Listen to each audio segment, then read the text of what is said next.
ഈ ആർത്രൈറ്റിസ് എന്ന് പറഞ്ഞാൽ ശരിക്കും പറഞ്ഞാൽ എന്താണ്, ഏത് ഏജ് ഗ്രൂപ്പിലാണ് വരുന്നത്, എന്തൊക്കെ വെറൈറ്റി ഉണ്ട്, പലതരം ആർത്രൈറ്റിസ് ഉണ്ട്. അപ്പോൾ അതിനെക്കുറിച്ചാണ് ഞാൻ ഇന്ന് നിങ്ങളുടെ ചർച്ച ചെയ്യുന്നത്. ജോയിൻറ്റ് ഡിസീസ് അല്ലെങ്കിൽ ആർത്രൈറ്റിസ് ഇത്രയും പ്രിവലൻ്റ് ആയിട്ട് അന്ന് ഉണ്ടായിരുന്നില്ല.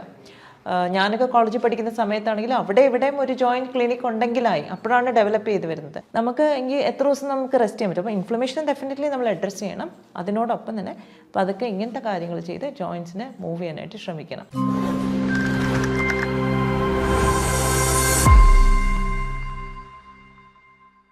ഹലോ ഫ്രണ്ട്സ്, ഞാൻ doctor Trishna, medical director and chief physician Samathwam Trivandrum.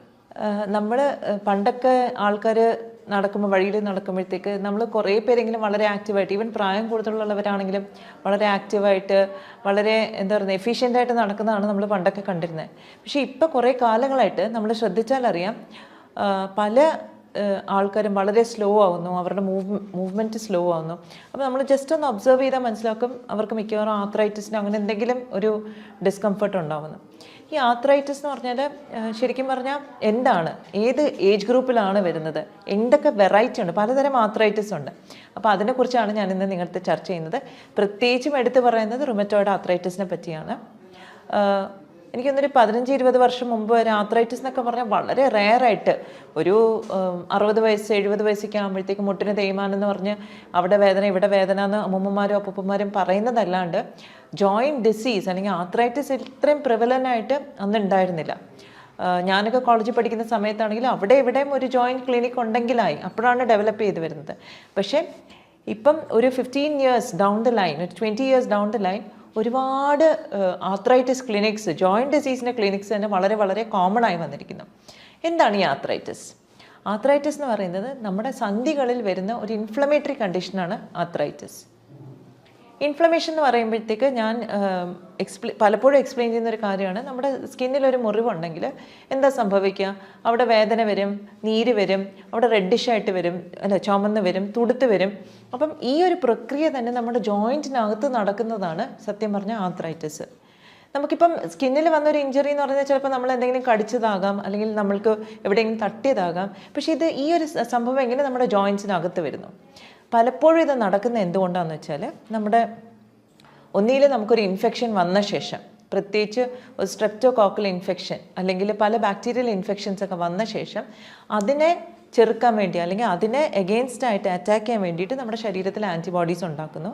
പക്ഷേ ഇതിന് സിമിലർ ആയിട്ടുള്ള കെമിക്കൽസ് എന്തെങ്കിലും നമ്മുടെ ജോയിൻറ്റ്സിലുണ്ടെങ്കിൽ അതിനെ അറ്റാക്ക് ചെയ്യാനും ഈ ശരിക്കും പറഞ്ഞാൽ ഈ പ്രതിരോധ ശക്തിക്ക് ഉള്ള വൈറ്റ് ബ്ലഡ് സെൽസ് സെക്രീറ്റ് ചെയ്യും, കെമിക്കൽസ് സെക്രീറ്റ് ചെയ്യും, ആൻറ്റിബോഡീസും മറ്റും സൈറ്റോകൈൻസ് എന്ന് പറയും. ഇതിനെല്ലാം അപ്പം ജോയിൻറ്റിലും ഇതേപോലൊരു പ്രോട്ടീൻ ഉണ്ട്, അതിനെ ഡിറ്റക്റ്റ് ചെയ്ത് അതിനെ ഡിസ്ട്രോയ് ചെയ്യാനായിട്ടുള്ള ഒരു പ്രോസസ്സ് നടക്കുന്നു. അതാണ് സാധാരണ ഇൻഫ്ലമേഷനിൽ നടക്കുന്നത്. ഇൻഫെക്ഷ്യസ് കോസിന് ഇൻഫെക്ഷന് ശേഷമാണെങ്കിലും. അപ്പോൾ സാധാരണ എങ്ങനെയുള്ളവർക്കാണ് ഇൻഫെക്ഷൻ കോമൺ ആയിട്ട് എപ്പോഴും ത്രോട്ട് ഇൻഫെക്ഷൻ, ത്രോട്ട് വരുന്ന ആൾക്കാർക്ക് കാലക്രമേണ ഇങ്ങനൊരു ജോയിൻറ്റ് ഡിസീസ് അല്ലെങ്കിൽ ഇൻഫ്ലമേറ്ററി ജോയിൻറ്റ് ഡിസീസ് വരാനായിട്ടുള്ള സാധ്യതയുണ്ടാവും. കാരണം every time there is A throat infection, മിക്കവാറും സ്ട്രെപ്റ്റോകോക്കൽ ഇൻഫെക്ഷൻ എന്തെങ്കിലും ആയിരിക്കും. അപ്പോൾ അതിനെ ട്രിഗറിൽ വെച്ചിട്ട് നമ്മുടെ ബോഡിയിൽ ഇൻഫ്ലമേറ്ററി സെൽസ് അല്ലെങ്കിൽ ഇമ്മ്യൂൺ സെൽസ് ജോയിൻറ്റിനെ അറ്റാക്ക് ചെയ്യുന്ന കെമിക്കൽസും ഉണ്ടാക്കുന്നു. ഇത് കൂടാണ്ട് വേറെ എന്തൊക്കെയാണ് റീസൺസ്? പലപ്പോഴും ഇതൊക്കെയാണ് സാറിന് റുമറ്റോയിഡ് ആർത്രൈറ്റിസ് അല്ലെങ്കിൽ സീറോ നെഗറ്റീവ് ആർത്രൈറ്റിസ് എന്നൊക്കെ കണ്ടീഷൻസിൽ നമ്മൾ കണ്ടുവരുന്നത്. ഓരോന്നിനും പാറ്റേൺ കുറച്ച് വ്യത്യാസമാണ്, പെത്തോളജിക്കലിയും കുറച്ച് വ്യത്യാസങ്ങളൊക്കെ ഉണ്ട്. പക്ഷേ ജോയിൻറ്റ് ഇൻഫ്ലമേഷനാണ് എല്ലാത്തിലും കോമൺ. അപ്പോൾ ഇൻഫ്ലമേഷൻ എന്ന് പറയുമ്പോഴത്തേക്ക് എന്താ ബുദ്ധിമുട്ട്? നമുക്ക് രാവിലെ എഴുന്നേൽക്കുമ്പോഴത്തേക്ക് ചെറിയ ജോയിൻറ്റ്സിലുള്ള സ്റ്റിഫ്നെസ്, നമുക്ക് വിരൽ നിവർത്താൻ പറ്റില്ല അല്ലെങ്കിൽ മടക്കാൻ പറ്റില്ല, കടുത്ത വേദന മാത്രമല്ല, നമ്മൾ എത്ര വിചാരിച്ചാലും നമുക്കത് മൂവ് ചെയ്യാൻ പറ്റുന്നില്ല. That is one factor. Rheumatoid ആർത്രൈറ്റിസിലൊക്കെ ആണെങ്കിൽ 2 കൈയിലും ഒരേപോലെ ആയിരിക്കും മാനിഫെസ്റ്റേഷൻ ഉണ്ടാവുന്നത്, സിമെട്രിക്കൽ മാനിഫെസ്റ്റേഷൻ ആയിരിക്കും. പക്ഷേ സീറോ നെഗറ്റീവ് ആർത്രൈറ്റിസ്, അതായത് RA ഫാക്ടർ എന്ന് പറയുന്ന ഒരു കമ്പോണൻറ്റ് നമ്മുടെ ബ്ലഡിൽ നെഗറ്റീവ് ആണെങ്കിൽ നമ്മളതിനെ സീറോ നെഗറ്റീവ് എന്ന് പറയുന്നു. അതിൽ ചിലപ്പം ഇങ്ങനെ സിമെട്രിക്കൽ ആവണമെന്നില്ല, 2 കൈയിലും ഒരേപോലെ ആവണമെന്നില്ല, ഒരു കൈയിലാകാം, ഒരു കാലിലാകാം, അങ്ങനെയൊക്കെ വ്യത്യാസങ്ങൾ വരാം, എസിമെട്രിക്കലായിരിക്കും. പക്ഷേ ഇതിൽ സിംറ്റംസ് നമ്മൾ നോക്കുവാണെങ്കിൽ യൂഷ്വലി നമ്മളൊരു യങ് അഡൾട്ട്ഹുഡിൽ, അതായത് ഒരു 20 വയസ്സ് ആ ഏജ് ഗ്രൂപ്പിലായിരിക്കും ഇത് കോമൺ ആയിട്ട് കണ്ടുവരുന്നത്. കൂടുതലും നമ്മൾ ശ്രദ്ധിച്ചാൽ കാണും മൾട്ടിപ്പിൾ ജോയിൻറ്റ്സ് ഇൻവോൾവ് ആയിരിക്കും. ഒരു ജോയിൻറ്റ് മാത്രമല്ല, ശരീരത്തിലെ പല ഭാഗങ്ങളും ഇൻവോൾവ് ആയിരിക്കും. ഇതിൻ്റെ ഒപ്പം തന്നെ ചിലപ്പോൾ നമ്മുടെ നട്ടിലും ഇൻവോൾവ് ആയിരിക്കും. അപ്പോൾ അങ്ങനെ ഒരു സിറ്റുവേഷനിൽ നമുക്ക് കടുത്ത നടുവേദന, എഴുന്നേറ്റ് നിവർന്നിരിക്കാൻ പറ്റുന്നില്ല, ആകെപ്പാടൊരു ബുദ്ധിമുട്ടും അസ്വസ്ഥതയായിരിക്കും. ഇതിൻ്റെയൊക്കെ ബുദ്ധിമുട്ട് എന്താണെന്ന് വെച്ചാൽ, ഒരു യങ് ഏജിൽ വളരെ ആക്റ്റീവായിട്ടും എന്താ പറയുന്നത്, വളരെ ആസ്വദിച്ചും ജീവിക്കേണ്ട ഒരു ഏജ് ഗ്രൂപ്പിൽ നമ്മൾ കിടപ്പിലായി പോകുന്ന ഒരു അവസ്ഥ വരെ വന്നേക്കാം, സിവിയർ അറ്റാക്ക് ആണെങ്കിൽ. അപ്പം ഇതിനെ നമ്മൾ വെച്ചുകൊണ്ടിരിക്കുമ്പോഴത്തേക്ക് ജോയിൻറ്റ് കൂടുതൽ ഡാമേജ്ഡ് ആയി പോകുന്നു. അപ്പം ഇറിവേഴ്സിബിൾ ചേഞ്ചസിലേക്ക് പോകുന്നു. നമ്മൾ എക്സ്റേ എടുത്ത് നോക്കിയാൽ നമുക്കത് കാണാൻ പറ്റും ആ ചേഞ്ചസ്. ഇതിനെന്താണ് ഒരു പ്രതിവിധി? അപ്പോൾ ആദ്യം നമ്മൾ പറഞ്ഞു infection can be major trigger. അപ്പോൾ ഇൻഫെക്ഷൻസ് ഫ്രീക്വൻ്റ് ആയിട്ട് വരാതിരിക്കാൻ നമ്മൾ ശ്രദ്ധിക്കണം. ഇൻഫെക്ഷൻ വരാതിരിക്കണമെങ്കിൽ നമ്മുടെ പ്രതിരോധ ശക്തി അല്ലെങ്കിൽ പ്രതിരോധത്തിന് ഉതകുന്നതായിട്ടുള്ള കോശങ്ങൾ അതിൻ്റെ പ്രവർത്തനം കറക്റ്റായിട്ട് നടത്തണം. അവിടെയാണ് നമുക്ക് പ്രാധാന്യം കൊടുക്കുന്നത്. കാരണം ഞാൻ പറഞ്ഞ കണക്ക് നമ്മുടെ ഒരു ട്രോപ്പിക്കൽ ക്ലൈമറ്റാണ്. പെട്ടെന്ന് നമുക്ക് ഇൻഫെക്ഷൻ വരാനുള്ള ചാൻസാണ്. ഇപ്പോൾ നമ്മൾ പുറത്തുനിന്ന് ഒരിടത്തുനിന്ന് ഒരു ജ്യൂസ് വാങ്ങി കുടിക്കുന്നു അല്ലെങ്കിൽ ഭക്ഷണം കഴിക്കുന്നു, ഇൻഫെക്ഷൻ നമുക്ക് എപ്പോൾ വേണേലും വരാം. ത്രോട്ട് ഇൻഫെക്ഷൻ വെറുതെ സ്കൂളിൽ പോയി അല്ലെങ്കിൽ കോളേജിൽ പോയി വേറെ ആൾക്ക് ഇൻഫെക്ഷൻ ഉണ്ടെങ്കിൽ നമുക്ക് വരാം. എനിക്കൊന്ന് കോവിഡിന് ശേഷമാണ് എല്ലാവരും മാസ്ക് ധരിക്കാനൊക്കെ തുടങ്ങിയത്. അതിനു മുമ്പേ മാസ്കിനെ പറ്റിയൊന്നും Indians were never concern. Hygiene, തുമ്മുമ്പോൾ വാ അടച്ച് വെക്കുക, അല്ലെങ്കിൽ എന്താ പറയുന്നത്, നമ്മൾ കോൾഡ് ഉള്ളപ്പം ജലദോഷം ഉള്ളപ്പോഴത്തേക്ക് കോമൺ പ്ലേസസിൽ തുപ്പി വെക്കാതിരിക്കുക. ഇതൊക്കെ വളരെ ബേസിക് ആയിട്ടുള്ള ഹൈജീൻ കാര്യങ്ങൾ ഇന്ത്യൻസ് ആരും തന്നെ നോക്കിയിരുന്നില്ല. കോവിഡിന് ശേഷമാണ് ഇത് വളരെ കുറച്ചുകൂടെ ആൾക്കാർ ശ്രദ്ധിക്കുകയും മനസ്സിലാക്കുകയും പ്രവർത്തിക്കാനും തുടങ്ങിയത്. അപ്പം ഇങ്ങനത്തെ ഇൻഫെക്ഷൻ സ്പ്രെഡ് ആവുന്നൊരു ഇത് തന്നെ നമ്മൾ പ്രിവെൻറ്റ് ചെയ്യണം, നമ്പർ 1. നമ്പർ 2, അഥവാ നമ്മൾ ഇൻഫെക്ഷൻ എക്സ്പോസ്ഡ് ആയിട്ടുണ്ടെങ്കിൽ നമുക്കൊരു തൊണ്ടയിലൊക്കെ ഒരു കരകരപ്പോ എന്തെങ്കിലും ഒരു ബുദ്ധിമുട്ടോ ഉണ്ടെങ്കിൽ അന്ന് തന്നെ നമ്മൾ തൊണ്ട ഗാഗിൾ ചെയ്യണം, ഉപ്പ് വെള്ളമിട്ട് ഗാഗിൾ ചെയ്യണം. അതേപോലെ അന്ന് ഒരു ദിവസം നമ്മൾ ചൂടായിട്ടുള്ള പാനീയങ്ങൾ മാത്രമേ കുടിക്കുകയുള്ളൂ. ബിക്കോസ് ചൂട് ഈ ഇൻഫെക്ഷ്യസ് ഏജൻറ്റിനെ, പാത്തോജനെ ഡിസ്ട്രോയ് ചെയ്യും. പിന്നെ വേറൊരു കാര്യം നമ്മൾ ചെയ്യേണ്ടതെന്ന് പറഞ്ഞാൽ, ഇത് മാത്രം ചെയ്താൽ മതിയോ? പോരാ. ഇതിനൊപ്പം നമ്മുടെ പ്രതിരോധ ശക്തിക്ക് ഉതകുന്നതായിട്ടുള്ള വൈറ്റ് ബ്ലഡ് സെൽസും റെഡ് ബ്ലഡ് സെൽസിനെ ഫങ്ഷൻ മെയിൻറ്റെയിൻ ചെയ്യുന്ന രീതിയിലുള്ള ഒരു ലൈഫ് സ്റ്റൈൽ ആയിരിക്കണം ലീഡ് ചെയ്യുന്നത്. അപ്പോൾ അതിന് നമുക്ക് ഭക്ഷണത്തിൽ അത്യാവശ്യം മഞ്ഞൾ, ടേമറിക്, തുളസി ഇതൊക്കെ നമുക്ക് ധാരാളം ഭക്ഷണത്തിൽ ഉപയോഗിച്ചാൽ നമുക്ക് ഇങ്ങനത്തെ ഇൻഫെക്ഷൻസ്, പെപ്പർ, കുരുമുളക്, ഇഞ്ചി, ഇതെല്ലാം നമ്മുടെ ഇൻഫെക്ഷൻസിനെ പ്രിവെൻറ്റ് ചെയ്യാനായിട്ട് നമ്മൾ ഒരുപാട് സഹായിക്കും. ഇനി ഓഫ് കോഴ്സ് നമുക്ക് ഇൻഫെക്ഷൻ വന്നാൽ നമുക്ക് എന്ത് ചെയ്യാൻ പറ്റും? ഇൻഫെക്ഷൻ വന്നു കഴിഞ്ഞാൽ ഡെഫിനറ്റ്ലി ഇനീഷ്യൽ സ്റ്റേജസിൽ ചിലപ്പോൾ സിവിയർ ഇൻഫെക്ഷൻ ആണെങ്കിൽ അല്ലെങ്കിൽ ഒരു വൈറൽ ഇൻഫെക്ഷൻ ആണെങ്കിൽ നമുക്ക് ഒരുപക്ഷെ ആൻറ്റിബയോട്ടിക്കിൻ്റെ ആവശ്യം വരില്ല. അപ്പോഴും നമ്മൾ ഈ ഗാഗ്ലിംഗ്, സ്റ്റീം ഇൻഹലേഷൻ, തുളസി കഷായം ഇങ്ങനത്തെ കാര്യങ്ങളൊക്കെ മസ്റ്റായിട്ടും ചെയ്തിരിക്കണം. 3-4 പ്രാവശ്യം നമുക്കൊരു ദിവസം ഇത് ചെയ്താൽ നമുക്ക് ആ കാരണം എന്താണ്, ഇനീഷ്യലി ഒരു ഇൻഫെക്ഷൻ സ്റ്റേജിന് നമ്മുടെ ശരീരത്തിൽ കയറിയിട്ട് നമ്മുടെ പ്രതിരോധ ശക്തി അതിനെ ഡിസ്ട്രോയ് ചെയ്യാൻ പറ്റിയില്ലെങ്കിൽ ഈ ഇൻഫെക്ഷ്യസ് ഏജൻറ്റ് സ്പ്രെഡ് ആവും, അത് അവിടെ കോളനൈസ് ചെയ്യും. അപ്പോഴാണ് നമുക്ക് കൂടുതൽ കടുത്തൊരു ഇൻഫെക്ഷനിലേക്ക് പോകുന്നത്. ഓക്കെ, അപ്പോൾ അതിനെ നമ്മൾ ഒരു കാരണവശാലും ഈ ഇൻഫെക്ഷ്യസ് ഏജൻറ്റിനെ നമ്മുടെ ശരീരത്തിനുള്ളിൽ സ്പ്രെഡ് ചെയ്യാനായിട്ട് സമ്മതിക്കാൻ പാടില്ല. അപ്പോൾ അതിനാണ് നമ്മൾ ഫ്രീക്വൻ്റ് ആയിട്ട് ഇത് ചെയ്യണം എന്ന് പറയുന്നത്. അപ്പോൾ എത്ര ദിവസം നമുക്ക് സിംറ്റംസ് ഉണ്ടോ അത്രയും ദിവസം നമുക്ക് ഈ പറഞ്ഞ കാര്യങ്ങളെല്ലാം റെഗുലറായിട്ട് ചെയ്യണം. ഇതൊക്കെ ഇൻഫെക്ഷൻ്റെ കേസിൽ. ഇനി ഇൻഫെക്ഷൻ കൊണ്ട് മാത്രമാണോ ആർത്രൈറ്റിസ് വരുന്നത്? ഒരു പക്ഷേ അല്ല. ജനറ്റിക്, അതായത് ജനിതകമായിട്ടുള്ളൊരു ടെൻഡൻസി ഉണ്ടെങ്കിലും ഒരു പക്ഷേ ആർത്രൈറ്റിസ് വരാം. ചില ആൾക്കാർക്ക് കോൾഡ് ക്ലൈമറ്റിൽ, വളരെ തണുത്തൊരു അന്തരീക്ഷത്തിൽ ചിലപ്പോൾ ഫംഗസിൻ്റെ പ്രസൻസ് ഉണ്ടെങ്കിലും ചിലപ്പോൾ ആർത്രൈറ്റിസ് ട്രിഗർ ചെയ്തേക്കും. കാരണം ഈ ഫംഗൽ സ്പോർസ് അല്ലെങ്കിൽ മോൾഡ് അതും നമ്മുടെ ബോഡിയിൽ നിന്ന് ഇങ്ങനെ ഒരു ഇൻഫ്ലമേറ്ററി റിയാക്ഷൻ സ്റ്റിമുലേറ്റ് ചെയ്തേക്കാം. അപ്പം ബാക്ടീരിയൽ ഇൻഫെക്ഷൻസ് മാത്രമല്ല, ഫംഗൽ ഇൻഫെക്ഷൻസോ വൈറൽ ഇൻഫെക്ഷൻസ് എല്ലാം ട്രിഗർ ചെയ്യാം.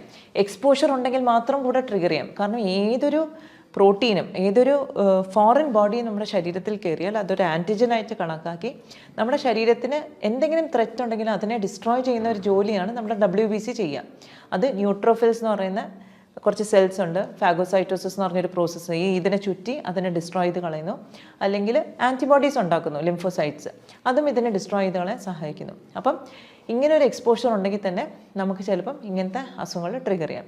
അപ്പം നമ്മൾ ചെയ്യേണ്ടത് ഇമ്മ്യൂൺ റെസ്പോൺസിനെ സപ്രസ് അല്ല ചെയ്യേണ്ടത്. കാരണം നമ്മുടെ ഇമ്മ്യൂണിറ്റി നമ്മളെ ഇൻഫെക്ഷൻസിൽ നിന്ന് പ്രൊട്ടക്റ്റ് ചെയ്യുന്നൊരു കാര്യമാണ്. അപ്പം ഈ റുമറ്റോയ്ഡ് ആർത്രൈറ്റിസോ സീറോ നെഗറ്റീവ് ആർത്രൈറ്റിസിലോ ഒക്കെ ഇമ്മ്യൂൺ സിസ്റ്റം റോങ് ആയിട്ട് പ്രവർത്തിക്കുന്നു എന്നുള്ളതാണ്, നമ്മുടെ കോശങ്ങളെ തന്നെ ഡിസ്ട്രോയ് ചെയ്യുന്നു. അപ്പോൾ അതിനെയാണ് നമ്മൾ ശരിക്കും പറഞ്ഞാൽ പ്രിവെൻറ്റ് ചെയ്യേണ്ടത്.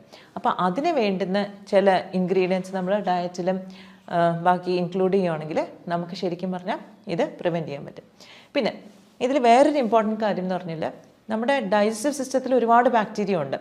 ഈ ബാക്ടീരിയനെ ഇതൊരു ബാലൻസാണ്, നമ്മുടെ ഹെൽത്തി ബാക്ടീരിയയും അൺഹെൽത്തി ബാക്ടീരിയയും ബാക്ടീരിയൽ ഒരു പ്രസൻസ് ശരിക്കും ഒരു ബാലൻസ് ആണ് കീപ്പ് ചെയ്യുന്നത്. It's called intestinal flora. ചില സമയത്ത് എന്ത് പറ്റുന്നത്, നമുക്ക് ലീക്കി ഗട്ട് എന്ന് പറഞ്ഞൊരു കണ്ടീഷൻ വരുന്നു. അതായത് നമ്മുടെ ഇൻറ്റസ്റ്റൈനകത്തുള്ള കോശങ്ങൾ തമ്മിലുള്ള ഡിസ്റ്റൻസ് കൂടുകയും അതിൻ്റെ ഇടയിൽ കൂടെ ആ ബാക്ടീരിയയുടെ കെമിക്കൽസ് ടോക്സിൻസ് നമ്മുടെ ബ്ലഡിലേക്ക് പോവുകയും ചെയ്താൽ ഇതേപോലൊരു റെസ്പോൺസ് വരും. അപ്പം ആ ലീക്കി ഗട്ടിനെ നമ്മൾ ട്രീറ്റ് ചെയ്യുന്നത് വളരെ അത്യാവശ്യമാണ്. അപ്പോൾ ലീക്കി ഗട്ടിനെ ട്രീറ്റ് ചെയ്യണമെങ്കിൽ വളരെ ഇമ്പോർട്ടൻ്റ് ആയിട്ട് നമ്മൾ ചെയ്യേണ്ട ഒരു കാര്യമുണ്ട്. നമ്മൾ ഈ പറഞ്ഞ കണക്ക് നമ്മൾ ഈ ഷുഗറി ഫുഡ്സ് അവോയ്ഡ് ചെയ്യണം. കാരണം എന്താണ്, ഈ ബാക്ടീരിയനെ പരിപോഷിപ്പിക്കുന്ന അനാവശ്യമായിട്ടുള്ള ബാക്ടീരിയ ഈ ഷുഗർ കഴിച്ച് നല്ല ഭംഗിയായിട്ട് അവിടെ അങ്ങോട്ട് എസ്റ്റാബ്ലിഷ് ചെയ്യും. അപ്പം നമുക്ക് ഈ high sugar food, carbohydrate food എല്ലാം ധാരാളം കഴിച്ചു കഴിഞ്ഞിട്ടുണ്ടെങ്കിൽ നമ്മൾ വിചാരിക്കുന്ന നല്ല ബാക്ടീരിയനൊന്നും കൊണ്ടുവരാൻ പറ്റില്ല. ആ പഴയ ബാക്ടീരിയ തന്നെ ഇതൊക്കെ കഴിച്ച് നല്ല രസിച്ച് അവിടെ ഇരിക്കും. അപ്പം നമ്മൾ ഈ കാർബോഹൈഡ്രേറ്റ്സും ബാക്കിയും വളരെയധികം മിനിമൈസ് ചെയ്തിട്ടായിരിക്കണം നമ്മൾ പുതിയ ബാക്ടീരിയനെ അവിടെ റിപ്ലനിഷ് ചെയ്യുന്നുണ്ടാവുക. അപ്പോൾ അത് ഗ്യാസ്ട്രിക് ക്ലെൻസ് എന്നുള്ള സിസ്റ്റം അല്ലെങ്കിൽ ഇൻറ്റസ്റ്റൈനൽ ക്ലെൻസ് എന്ന് പറഞ്ഞ രീതിയിലേക്ക് നമ്മൾ പോകണം. പിന്നെ നമ്മൾ ചിലപ്പോൾ ആയുർവേദത്തിലൊക്കെ ശ്രദ്ധിച്ചിട്ടുണ്ടാകും, പലപ്പോഴും ഈ റുമറ്റോയ്ഡ് ആർത്രൈറ്റിസ് പോലുള്ള കണ്ടീഷൻസിൽ അവർ വസ്തി ചെയ്യാറുണ്ട്. വസ്തിക്ക് എന്താണ് പ്രാധാന്യം? മിക്കപ്പോഴും ഈ ബാക്ടീരിയ, ഈ ആർത്രൈറ്റിസ് ഉണ്ടാക്കുന്ന ബാക്ടീരിയ അല്ലെങ്കിൽ ആർത്രൈറ്റിസിൻ്റെ ഒരു ട്രിഗർ വരുന്നത് ലാർജ് ഇൻറ്റസ്റ്റൈനിൽ നിന്നാണ്, നമ്മുടെ വൻകുടലിൽ നിന്നാണ്. അപ്പോൾ അതിൽ തന്നെ നമുക്ക് വൻകുടലിലെ ബാക്ടീരിയനെ വേണം അവിടെ ഒരു ഹെൽത്തി ബാക്ടീരിയനെയാണ് നമ്മൾ ശരിക്കും പറഞ്ഞാൽ എസ്റ്റാബ്ലിഷ് ചെയ്യേണ്ടത്. ഒരുപാട് സ്റ്റഡീസ് ഇപ്പോൾ വരുന്നുണ്ട്. ചില ഈസ്റ്റ്, ചില ബാക്ടീരിയ എല്ലാം ഇതിൻ്റെ ഉള്ള ഒരു ബാലൻസിലാണ് നമ്മുടെ ഹെൽത്ത് മെയിൻറ്റെയിൻ ചെയ്യുന്നത്. ഫോറിൻ കൺട്രീസിൽ ആക്ച്വലി കുറേ അസുഖങ്ങൾക്ക് പോലും ഹെൽത്തി ഇൻഡിവിജ്വലിൻ്റെ സ്റ്റൂൾസ്, അതായത് മലം എടുത്തിട്ട് അതിൽ നിന്ന് ബാക്ടീരിയനെ കൾച്ചർ ചെയ്ത് ഈ അസുഖമുള്ളവരിൽ ട്രാൻസ്പ്ലാന്റ് ചെയ്യുന്ന ഒരു സിസ്റ്റം പോലും ഇപ്പോൾ വന്നിട്ടുണ്ട്. അപ്പം നമുക്കെന്താ ചെയ്യാൻ പറ്റുന്നത്? നമുക്ക് നമ്മുടെ ഡയറ്റിൽ അത്യാവശ്യം നല്ല ബാക്ടീരിയ, ഈ പറഞ്ഞ കണക്ക് മോര്, പച്ചമോര്, തൈര്, ഈ കാര്യങ്ങളെല്ലാം ഉൾപ്പെടുത്തുക. പിന്നെ എന്താണ് മഞ്ഞൾ വളരെ ഇമ്പോർട്ടൻ്റ് ആണ്. ജിഞ്ചർ, പിന്നെ കുരുമുളക്, ഇങ്ങനത്തെ കാര്യങ്ങളെല്ലാം നമ്മുടെ ഡയറ്റിൽ ഉൾപ്പെടുത്തുന്നത് വളരെയധികം നല്ലതായിരിക്കും. പിന്നെ ഇപ്പം നമുക്ക് പ്രാക്ടിക്കലായിട്ട് എന്ത് ചെയ്യാം? സപ്പോസ് നമുക്കൊരു ജോയിൻറ്റ് പെയിൻ വന്ന് സ്വെല്ലിംഗ് ഉണ്ടെന്നൊക്കെ വെച്ചോളൂ. നമുക്ക് രാവിലെ തന്നെ ഈ ജോയിൻറ്റ് സ്റ്റിഫായിരിക്കുന്ന സമയത്ത് കുറച്ച് ചൂടുള്ള വെള്ളത്തിൽ നമുക്ക് എപ്സം സോൾട്ട് വാങ്ങിക്കാൻ കിട്ടും. എപ്സം സോൾട്ട് ഇട്ടിട്ട് കൈ അതിനകത്ത് മുക്കി വയ്ക്കുക. അപ്പോൾ ഈ ജോയിൻറ്റിലുള്ള സ്റ്റിഫ്നെസ് കുറയും. പക്ഷേ നമ്മൾ മുക്കി വെക്കുന്നത് 15-20 മിനിറ്റ് കൂടുതൽ മുക്കി വെക്കരുത്. കാരണം ഇത് ഉറഞ്ഞു പോകാൻ നമ്മൾ സമ്മതിക്കരുത്. അപ്പം ജസ്റ്റ് ഒരു 15-20 മിനിറ്റ്സ് അതൊന്ന് ചൂടാൻ വേണ്ടി വെക്കുക. ആ വെള്ളത്തിൽ വെച്ച് തന്നെ നമ്മുടെ കൈയും കാലും ജോയിൻറ്റ്സ് എല്ലാം ഒന്ന് ചെറുതായിട്ട് മൂവ് ചെയ്യുക. അപ്പോൾ തന്നെ നമുക്ക് ആ കെട്ടിക്കിടക്കുന്ന ആ ഒരു ഡിസ്കംഫർട്ട് നമുക്ക് കുറഞ്ഞു കിട്ടും. ഓക്കെ, അത് ആർക്കും ചെയ്യാം. ഈവൻ രാത്രി കിടക്കുന്നതിന് മുമ്പേ നമുക്ക് ചെയ്യാം. അപ്പം ഈ ജോയിൻറ്റ് മൊബിലിറ്റി നമുക്ക് ഇമ്പ്രൂവ് ചെയ്ത് വരാൻ പറ്റും. ഈ വെള്ളത്തിലിടാതെ നമ്മൾ ജോയിൻറ്റ് മൂവ് ചെയ്യാതിരുന്നാൽ ഇറ്റ് ഈസ് പോസിബിൾ നമ്മുടെ ജോയിൻറ്റിനെ ഡാമേജ് ചെയ്യും. അപ്പോൾ ഇൻഫ്ലമേഷൻ ഉള്ളപ്പോൾ എപ്പോഴും നമ്മൾ റെസ്റ്റ് കൊടുക്കണം.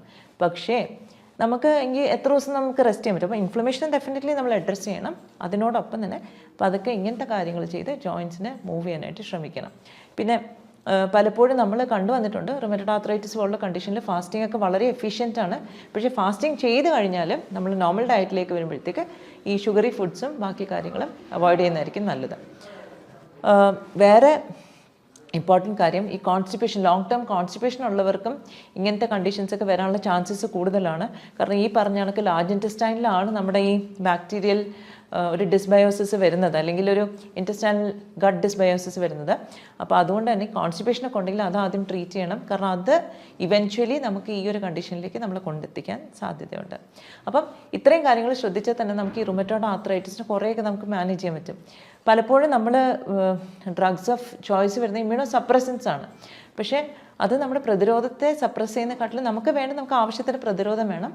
അതോടൊപ്പം തന്നെ നമുക്ക് ഈ ഡിസീസിനെ നമുക്ക് മാനേജ് ചെയ്ത് ക്ലിയർ ആക്കാനും പറ്റണം. അപ്പോൾ അതാണ് ഏറ്റവും ഇമ്പോർട്ടൻറ്റ്. പിന്നെ ഇതിൽ ഏറ്റവും ഇമ്പോർട്ടൻ്റ് ആയിട്ടുള്ള വേറൊരു കണ്ടീഷൻ നമ്മൾ പലപ്പോഴും അഡ്രസ്സ് ചെയ്യുന്നതാണ് ഓസ്റ്റിയോ ആർത്രൈറ്റിസ്. ഈ ഓസ്റ്റിയോ ആർത്രൈറ്റിസ് എന്ന് പറഞ്ഞാൽ പ്രായം കൂടിയുള്ളവർക്ക് മുട്ടിനും ഒക്കെ തേയ്മാനം വരുമ്പോൾ ഉണ്ടാകുന്ന അതൊരു ഡീജനറേറ്റീവ് കണ്ടീഷനാണ്. അതായത് പ്രായാധിക്യം മൂലം പല പ്രാവശ്യം നമ്മളൊരു ജോയിൻറ്റിനെ ഉപയോഗിച്ച് കഴിയുമ്പോൾ അതിൽ വരുന്ന തേയ്മാനമാണ് ഓസ്റ്റിയോ ആർത്രൈറ്റിസ്. അപ്പം ആ ഓസ്റ്റിയോ ആർത്രൈറ്റിസ് എന്ന് പറഞ്ഞാൽ ആർത്രൈറ്റിസ് എന്നാണ് പേരെങ്കിൽ കൂടെ അവിടെ ഇൻഫ്ലമേഷനെക്കാട്ടിലും ഒരു ഡീജനറേഷനാണ് ഉണ്ടാകുന്നത്. അപ്പോൾ അതിന് നമ്മൾ കാർട്ടിലേജ്, നമ്മുടെ രണ്ട് സന്ധികളുടെ ഇടയിലുള്ളൊരു പാഡ് മാതിരിയാണ് കാർട്ടിലേജ്.